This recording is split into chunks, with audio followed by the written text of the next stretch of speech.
4 ஆட்சியின் கொடுமைகளை மறைக்க கடைசி ஆண்டில் கல்வியில் சிறந்த தமிழ்நாடு என்று மக்களை ஏமாற்ற பார்க்கிறது திமுக அரசு.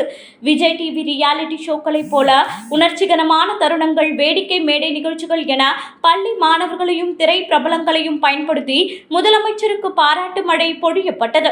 ஆனால் தமிழ்நாட்டு பள்ளிகளில் போதைப் பொருள் புழக்கம் மிகப்பெரிய அச்சுறுத்தலாக உருவெடுத்துள்ளது. சென்னை புறநகரில் 5250 கஞ்சா சாக்லேட்டுகள் பறிமுதல் செய்யப்பட்டு 11 பேரில் 7 மாணவர்கள் கைது செய்யப்பட்டனர். திண்டிவனம் அருகே 5 கிலோ கஞ்சாவுடன் 6 இளைஞர்கள் கைது. திருத்தணியில் கஞ்சா பயன்படுத்திய மாணவர்கள் அரசு பேருந்தில் அட்டகாசம் செய்த வீடியோ. சிதம்பரத்தில் மாணவர்களை வைத்து கஞ்சா விற்பனை செய்த கும்பல். திருப்பூரில் பள்ளி முன்பு கஞ்சா விற்பனையால் மாணவர் மீது கத்தி குத்து முயற்சி. கன்னியாகுமரியில் கஞ்சா பயன்படுத்திய மாணவர்கள் சக மாணவனை தாக்கிய சம்பவம் என கடந்த சில மாதங்களில் ஏராளமான நிகழ்வுகள் நடந்துள்ளன. இந்த கஞ்சா புழக்கத்திற்கு திமுக நிர்வாகிகள், உறுப்பினர்கள், பிரதிநிதிகளே காரணம் என மக்கள் குற்றம் சாட்டுகின்றனர்.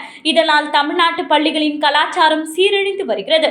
சில பெற்றோர்களை சமாதானப்படுத்தி பணம் கொடுத்து மேடையேற்றி பாராட்டு விழா நடத்தினாலும் லட்சக்கணக்கான பெற்றோர்கள் இந்த ஆட்சியால் பாதிக்கப்பட்டுள்ளனர்.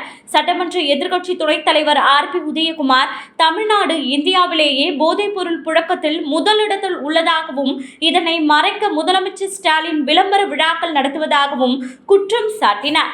எதிர்க்கட்சி தலைவர் எடப்பாடியார் 2 ஆண்டுகளுக்கு முன் சட்டமன்றத்தில் 3 மணி நேரம் ஆதாரங்களுடன் இதை எடுத்துரைத்தும் அரசு நடவடிக்கை எடுக்கவில்லை. வேலைவாய்ப்பின்மை, பொருளாதார பிரச்சனைகளால் இளைஞர்கள் போதைப் பொருள் கடத்தலில் சிக்குவதாகவும் பள்ளி வளாகங்களில் கஞ்சா விற்பனை பரவுவதாகவும் உதயகுமார் கவலை தெரிவித்தார்.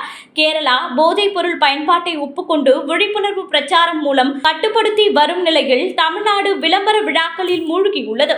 2026 சட்டமன்ற தேர்தலில் மக்கள் இதற்கு பதிலடி கொடுப்பார்கள் என உதயகுமார் எச்சரித்தார். எடப்பாடியார் 160 தொகுதிகளில் மக்களுக்கு நம்பிக்கை ஊட்டி மக்களாட்சியை மீட்க பயணிக்கிறார். இளைஞர்களும் தொண்டர்களும் இந்த உண்மைகளை மக்களிடம் எடுத்துச் செல்ல வேண்டும் என அவர் வலியுறுத்துகிறார்.